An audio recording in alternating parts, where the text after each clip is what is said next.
water was already at the lip of the eastern stone when Alara Voss drove the first iron rod into the pier foundation and felt the ground give a little more than it should have.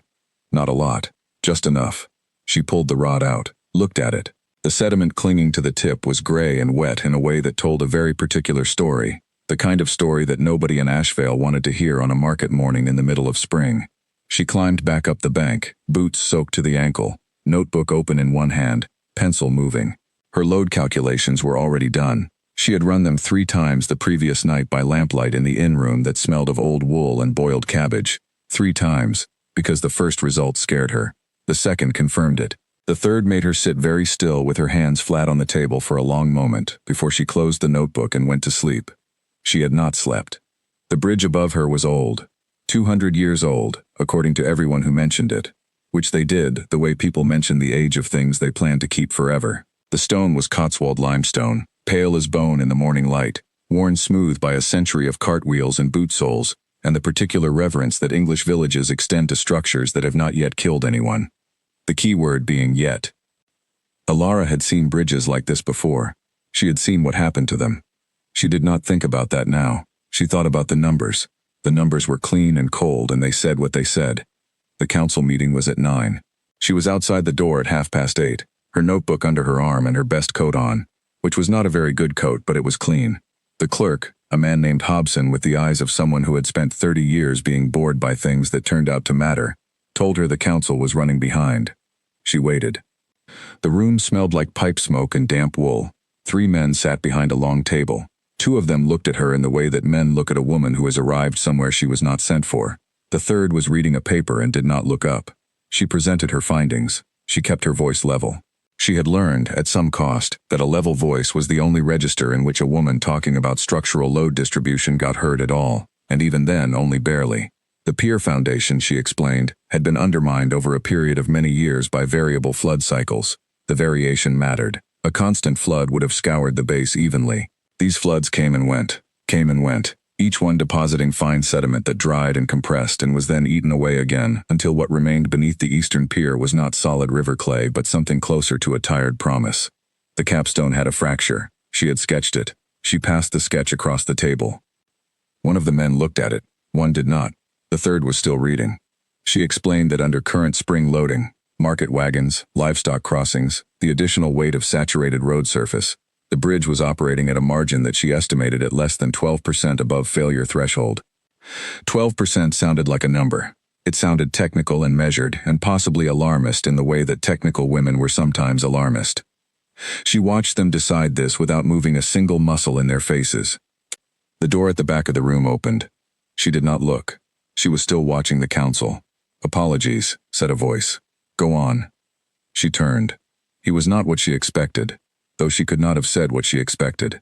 He was tall in the way that men are tall when they have never once in their lives had to make themselves smaller, and he wore his muddy riding coat with the ease of someone to whom clothes are a practical matter and not a statement. His face was the kind of face that had been arranged by good fortune into something that would have been handsome if it had ever learned to be uncertain. It had not. Edmund Carow, Duke of Carow, pulled out a chair and sat down. "The bridge survey," Hobson said, by way of introduction. "I gathered," the Duke said. He looked at Alara. Not through her. At her. Which was something, she supposed. "Continue." She continued. She said the bridge needed to be closed to loaded traffic immediately. She said an emergency repair to the eastern pier was possible within 10 to 14 days if materials were sourced promptly. She said every market morning that passed without action was a roll of a loaded die, and the die had a great many more losing faces than people seemed to want to acknowledge. She stopped. There was a silence. The Duke leaned back in his chair. He had not looked at her sketch. He had not looked at her notebook. He had looked at her, steadily, the whole time she was speaking, which was more attention than the other 3 men combined had managed, and she might have found it encouraging except for the expression on his face. It was not hostile. She could have worked with hostile. It was polite. The kind of polite that a very certain man wears when he is being careful not to embarrass someone who has made a well-meaning error. "The bridge," he said, "has stood 200 years. He was not the first person to say this. He would not be the last. She had heard it before, in other towns, about other bridges, said in the same tone, the tone of a man informing you that history is its own engineering report. She closed her notebook. She looked at him. It has stood 200 years so far, Your Grace. Something shifted in his expression. Not agreement. Something smaller than that. A hairline crack, maybe. The kind you could only see if you were already looking. The estate road runs across that bridge, he said. My engineers reviewed the structure 18 months ago. What were the flood readings the winter before last? He looked at her. I don't carry flood readings in my coat pocket. No, she said. But the river does. She heard one of the men at the table make a small noise. She did not look to see which one. The Duke stood. The meeting apparently was over. I will have my estate manager arrange transit funds for your return journey, he said. I thank you for your concern, Miss Voss. She did not say, I have heard that before. She did not say, the last bridge I was concerned about is in 30 pieces in the Werden River. She looked at him for one more moment.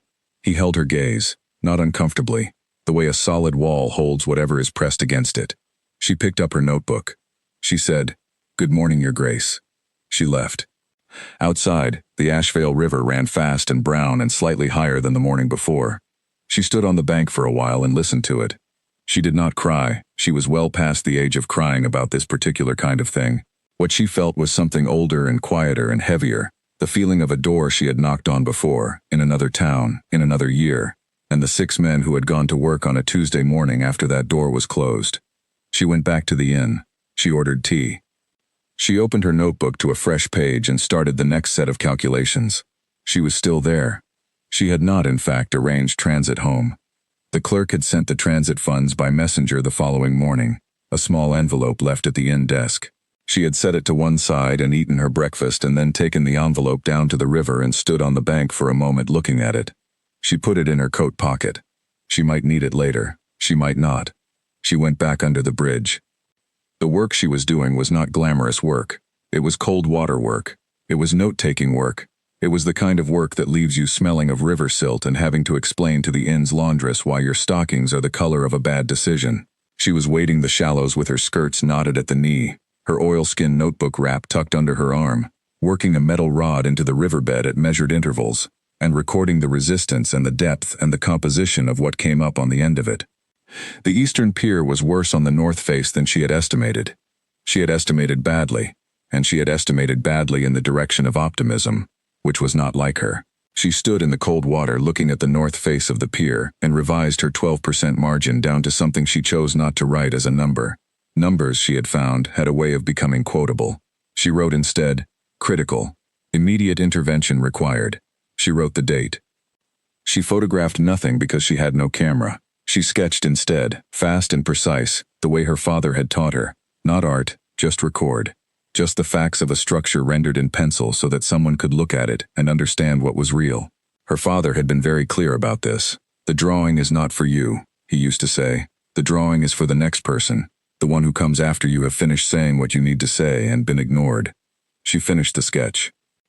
She thought about her father for exactly the 3 seconds it took to cap her pencil, and then she climbed back up the bank. She dried her hands on her coat. She opened the oilskin wrap. She took out a clean page and wrote a letter. It was addressed to the Duke of Cairo. It was not a polite letter in the way that the envelope of transit funds had been polite. It was a precise letter, which is a different thing. It contained numbers and dates and a sketch folded into quarters and a sentence near the end that she read back twice before she decided to leave it in. The sentence said, I am still here, because the river is still rising. She sealed it. She sent it to the estate house by way of the innkeeper's boy, who was 12 and quick, and took the penny she offered him, with the efficiency of someone who understood that errand speed was a business model. Then she waited. The reply came back inside the hour. It was short. It said, Miss Voss, I have engineers. They have reviewed this structure. I thank you for your concern. The oilskin wrap was returned with it. She unfolded the letter. She read it once. She set it down on the desk in her room. Then she picked it up and pinned it to the wall above the desk, so that she could be angry at it by lamplight. This was a habit she had. It was not a good habit, but it was a useful one, because anger, she had learned, was a thing that kept her awake and working when the alternative was going home, and letting whatever was going to happen without her. She opened the oilskin wrap to put the next day's notes inside it. Something fell out. Small, flat, pale pink, dried and pressed between 2 sheets of folded paper that had not been there when she sent it. A campion flower. The petals were papery and slightly translucent. the color of a blush fading, pressed flat with the kind of care that people apply to things they handle often. It was not hers. She held it on her palm for a moment. It had been inside the wrap when it was returned, which meant it had been on his desk, or in his coat, or somewhere about him, and had slipped in without anyone noticing. She turned it over. It was not labeled. It was not significant. It was the kind of small, wild thing that a man pressed between papers out of habit, a private habit, the sort you don't know you have until someone finds it. She should set it aside. It was not hers. It was a mistake of proximity, a thing that had traveled from his world into hers, the way small accidents do, without intention. She put it inside her notebook instead, between the page with the load calculations and the page with the North Pier sketch. She did not examine why. She blew out the lamp. She lay in the dark in the inn room that smelled of old wool and boiled cabbage, and listened to the river, which had come up another 3 inches since morning, and was beginning to speak in the lower register that fast rivers use when they are getting serious. She thought about the Campion. She thought about the calculations. She fell asleep thinking about neither of them and dreamed about neither of them either, which was its own kind of mercy. The estate manager arrived on the 3rd morning. He was a careful man, the kind of careful that wears itself as courtesy. His name was Holt, and he introduced himself with the measured warmth of someone who had been sent to solve a problem that he personally found awkward.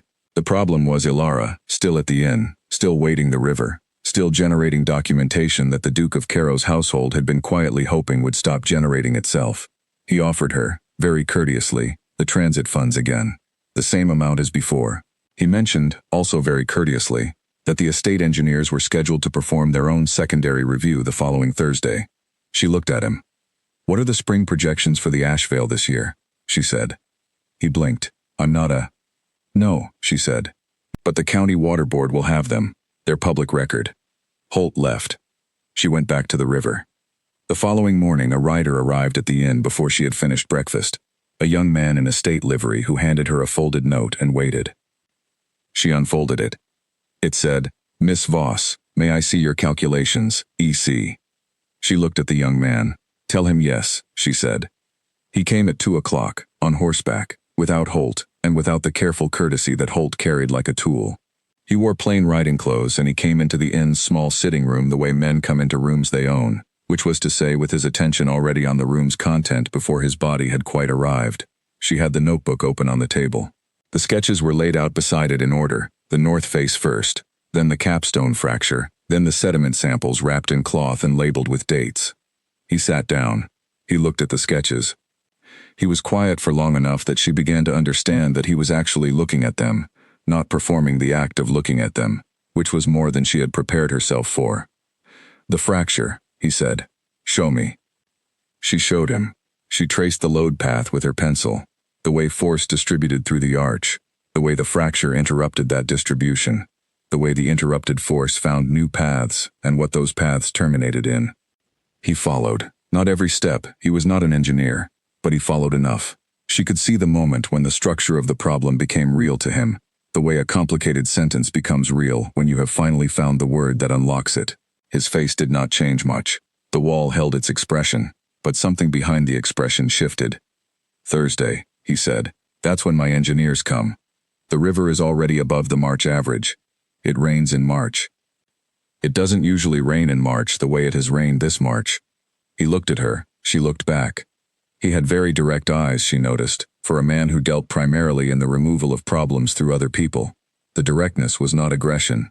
It was more like a habit of looking at things without flinching, which she understood, because she had the same habit, and it had cost her the same kinds of things.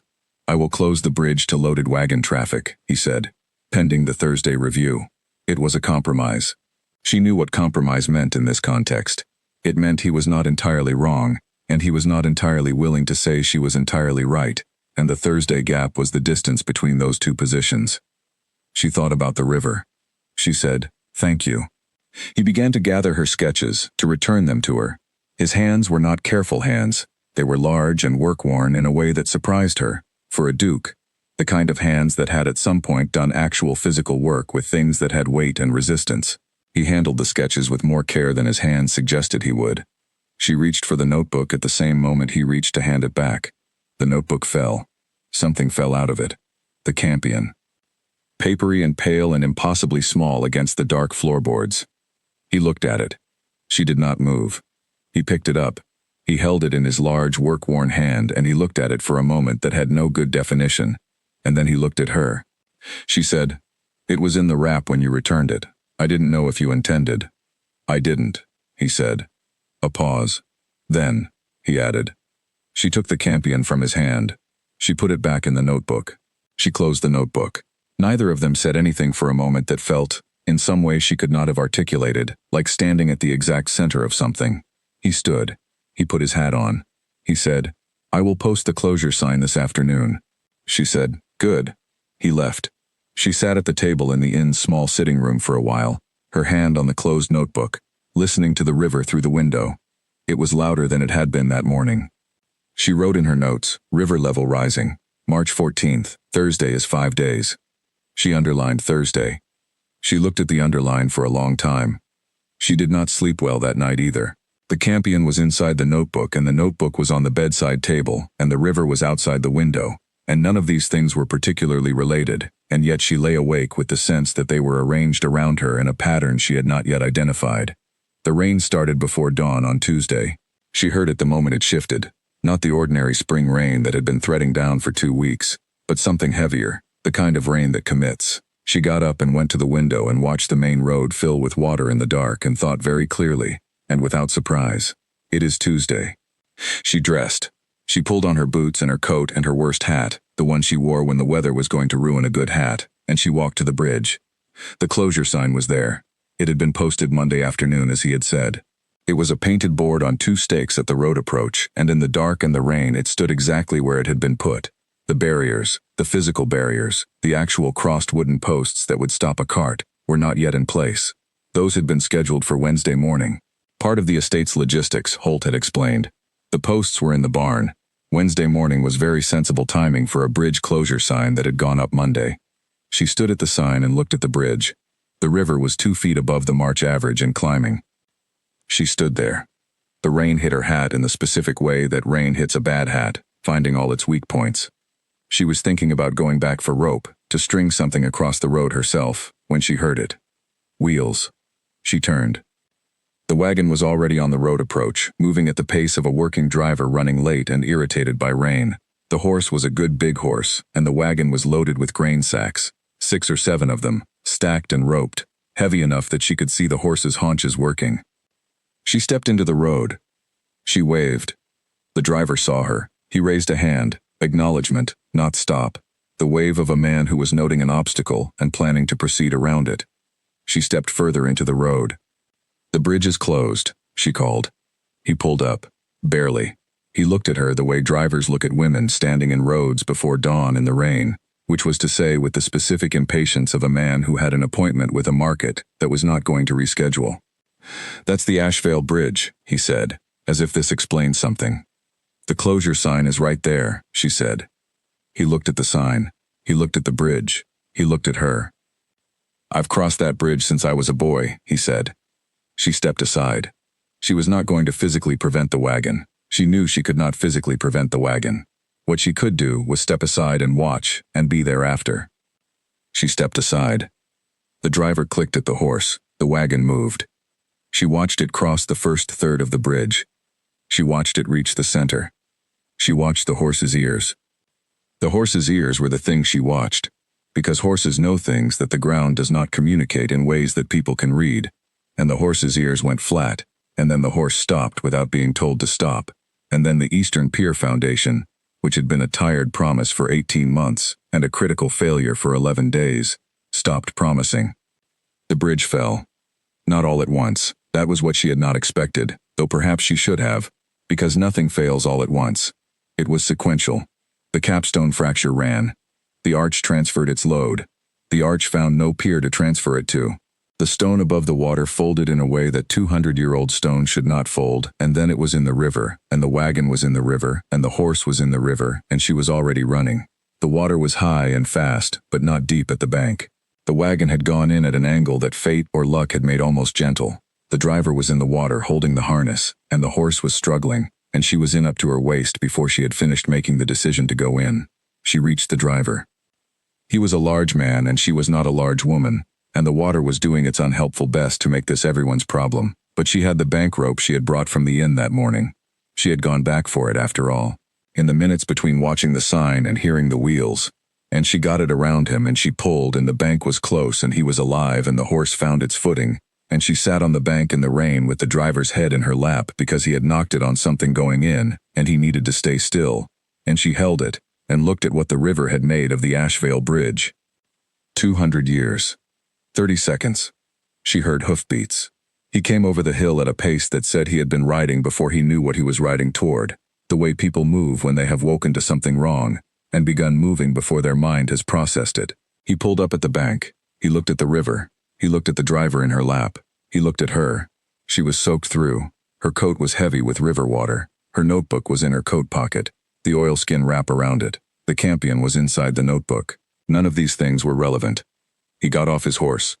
He sat down on the bank beside her, in the mud. Without hesitation, without the half-second pause of a man deciding how much dignity the situation required. Just sat. The mud came up over his boot cuffs. He did not look at the mud. He was quiet for a long moment. She was quiet. The driver was quiet because he was unconscious and she was monitoring his breathing. The rain came down. He said, "I am sorry, Miss Voss." 3 words that came out shaped like something that did not come easily from him, like water through stone that had not had a channel before. She looked at him. His expression was not the polite, careful certainty she had seen in the council room. It was something that had no armor on it. She did not have a word for it exactly. It was the face of a man looking at the consequence of his own confidence and finding the view educational in the worst possible way. She said, "No one died." He looked at the wreckage. Neither of them said the rest of it. They sat in the rain for a while longer. The horse had walked to the grass and was eating, sensibly. The driver began to come round, groaning, and she tilted his head and spoke to him in a low, steady voice, and he confirmed that he had all his parts.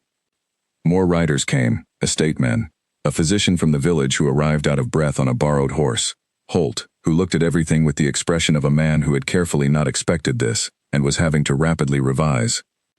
She stayed until the driver was in the physician's care and off the bank. She stood up. She was very cold. Her coat was pulling at her shoulders with the weight of the water in it. She was aware, in the way that people are aware of things they are choosing not to think about yet, that her notebook was all right, but her sketches were not, the ones she had left on the sitting room table at the inn the night before without the oilskin wrap, and that none of this mattered at all compared to what had just happened, and also that she was going to cry in approximately 20 minutes when she was alone, and it was not going to be about the sketches. She looked at the bridge. She looked at where the bridge had been. She began to walk back to the inn. He fell into step beside her. She did not ask him to. He did not announce his intention. He simply was there, walking beside her in the rain, at a pace that matched hers, and she was too cold and too spent to have an opinion about it. They walked in silence for a while. She said, "Your engineers would have confirmed it on Thursday." "Yes," he said. "The barriers were meant to go up Wednesday." "Yes." She did not say anything else. Neither did he. They walked. At the inn door she stopped. He stopped too. She looked at him. He looked back. The rain had soaked his coat through. His hair was plastered to his forehead. He looked like a man who had recently discovered that certainty was not a waterproof material. She went inside. She went upstairs to her room. She peeled off her coat. She sat on the edge of the bed. She opened the notebook. The campion was still there, still pressed between the load calculations and the North Pier sketch, intact and dry in its oilskin wrap, which was more than she could say for most things that morning. She looked at it for a moment. She closed the notebook. She lay back on the bed and looked at the ceiling, and 20 minutes later she cried, which was not about the bridge and not about the sketches and not about the campion, but about the Verdun crossing, and a winter 6 years ago, and 6 men who had gone to work on a Tuesday, and the specific, exhausting weight of being right about something terrible for the second time. She cried for about 4 minutes. Then she stopped. She went downstairs and ordered hot tea and a lot of it. There was a letter waiting for her at the desk.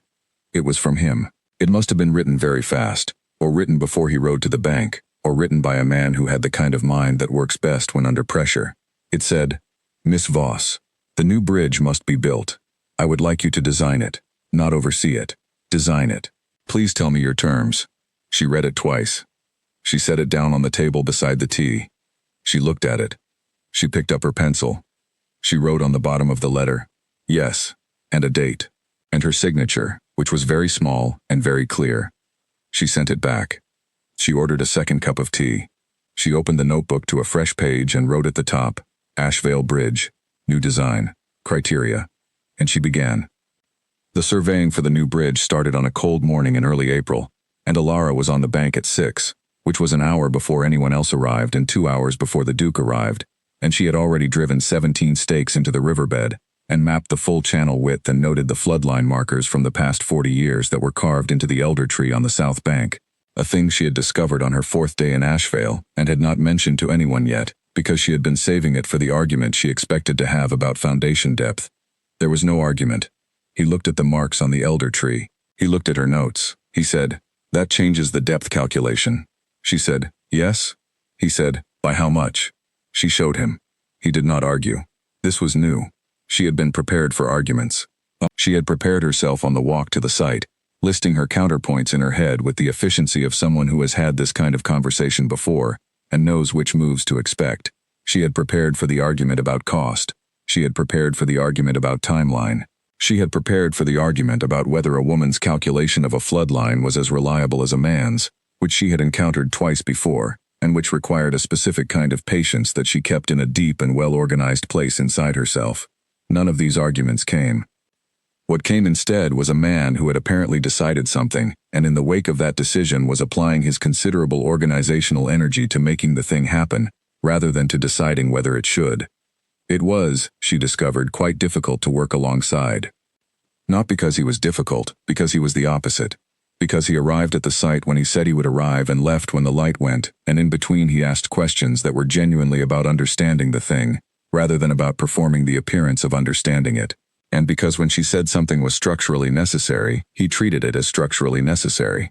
And because all of this meant that the defensive posture she had been carrying for 6 years had nowhere useful to go, and simply sat in her chest, like a fist, looking for something to hit. The workers arrived from the county in the 2nd week.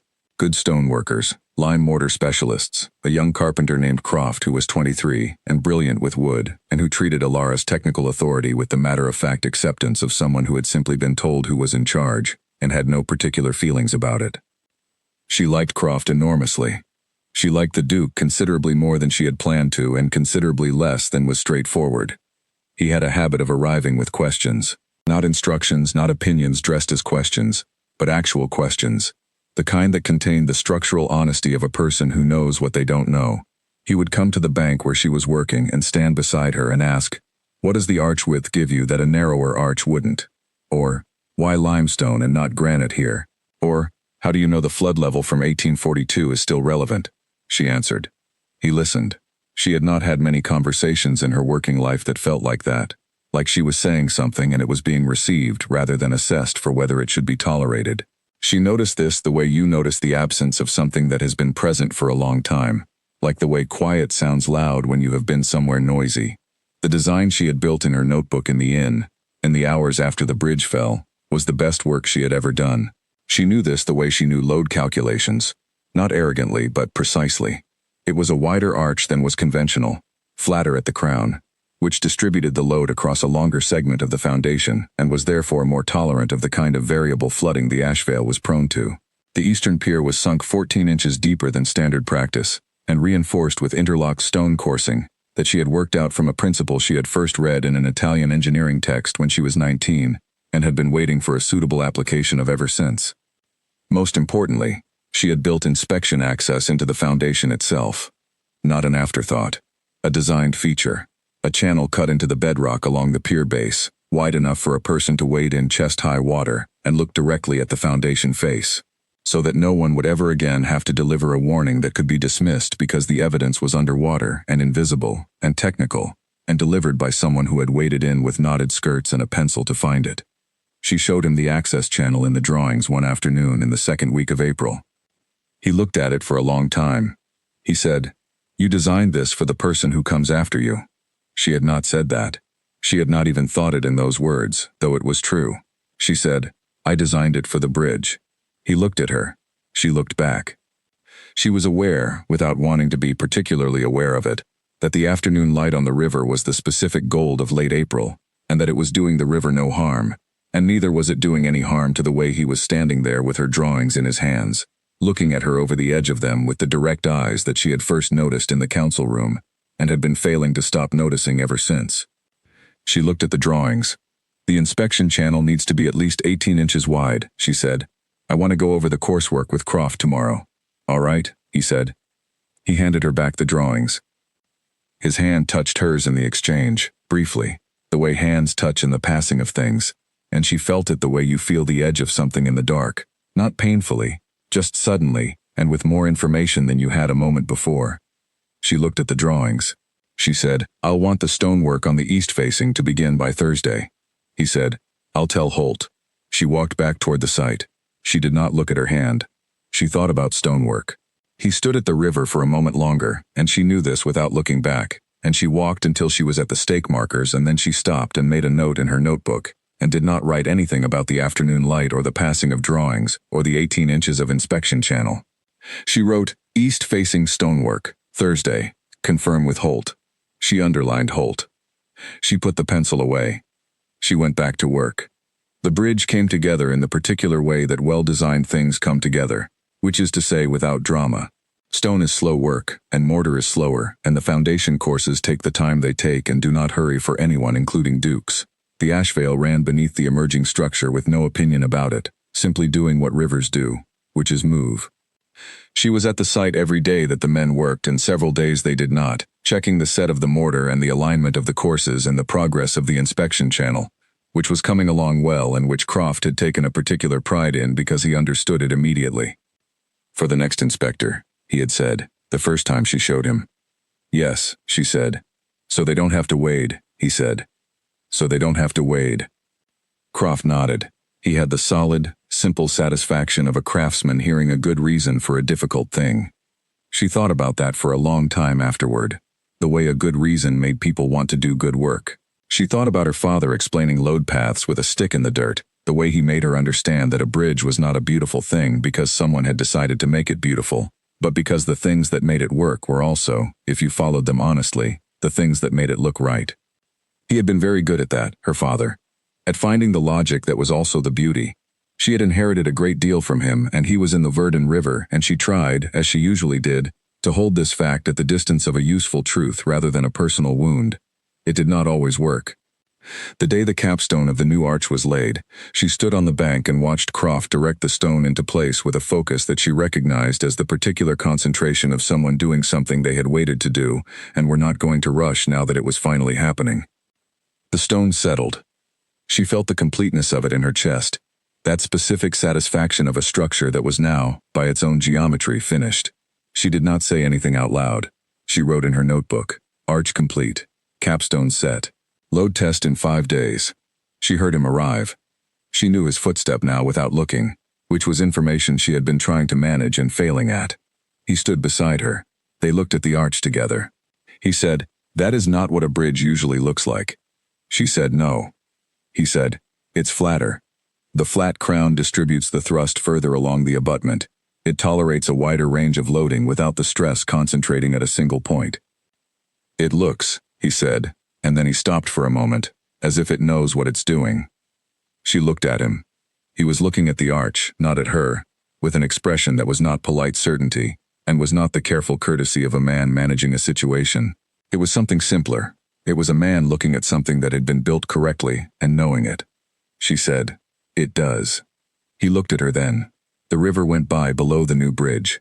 The afternoon was the same gold it had been for 2 weeks now, late spring deepening toward summer, and the elder tree on the south bank had leafed out and covered the floodline markers, which were there beneath the leaves and would be there when the leaves fell in October. She said, "The load test is in 5 days." He said, "I'll be there." She nodded. She looked back at the arch. She said, "The load tanning to say it. It will hold." He said, "I know." She looked at him. His expression was direct and quiet and without the armor that she had learned to read through 6 weeks of standing beside him at a river, and it occurred to her, standing there, that he was not talking about the bridge. She turned back to the arch. She did not say anything, but she did not walk away either. They stood there together at the river while the light changed and the water moved and the new bridge held its shape against the sky. flat-crowned and solid and built for a flood no one had measured yet, designed for every load that was coming and several that weren't, with an inspection channel 14 inches wider than standard practice, and a foundation sunk to a depth that the Ashevale River would find. One day, perhaps, but not this year and not the next. The load test was on a Thursday. 5 wagons, 6 men per wagon, the heaviest loading the county had measured in 20 years of market traffic.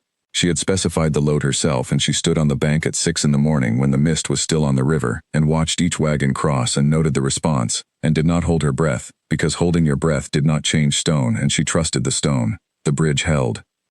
The inspection channel was dry and clean and accessible from the bank. She wrote in her notebook, "Load test complete. Bridge sound. Ashevale Crossing. New design. E. Voss. May 1887. And she closed the notebook and put it in her bag and straightened up. He was there. He had been there since the second wagon. He was looking at her now in the way he had been looking at her more often lately, the direct, quiet look that had no performance in it, and she met it and held it and did not look away first. The mist was lifting off the river.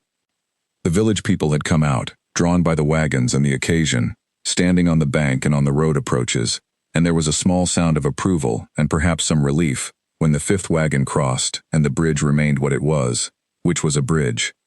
There was a small ceremony later, in the afternoon. The council, Holt.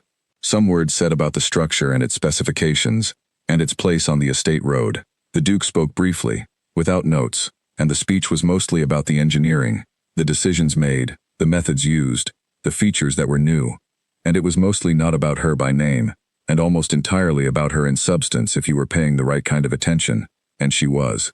She stood at the back of the small crowd. She did not look at the bridge. She looked at him. He caught her eye once, toward the end of what he was saying, a brief thing, a look that landed and was received and moved on without making a fuss. She looked at the bridge then. Afterward, when the people dispersed and the council members shook various hands and Holt dealt with Holt-shaped logistics, she walked to the center of the bridge and put her hands on the parapet stone. It was warm from the afternoon sun. The river was below, doing what rivers do.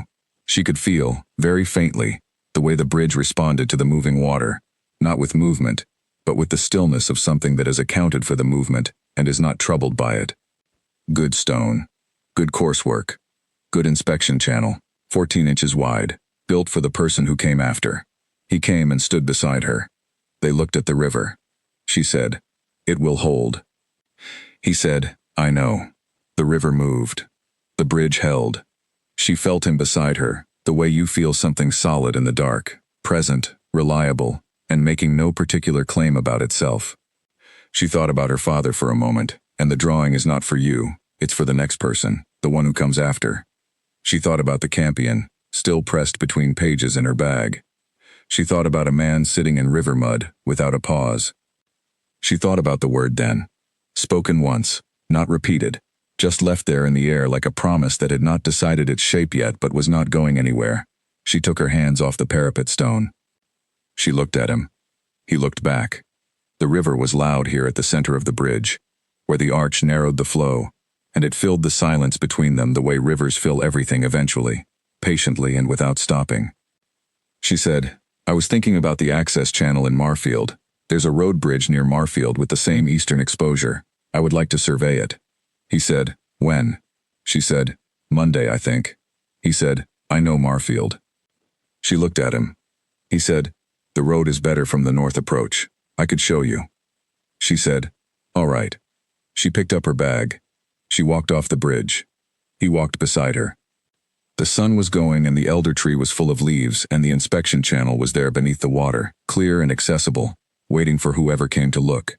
She did not hold her breath. She did not need to. She trusted the stone.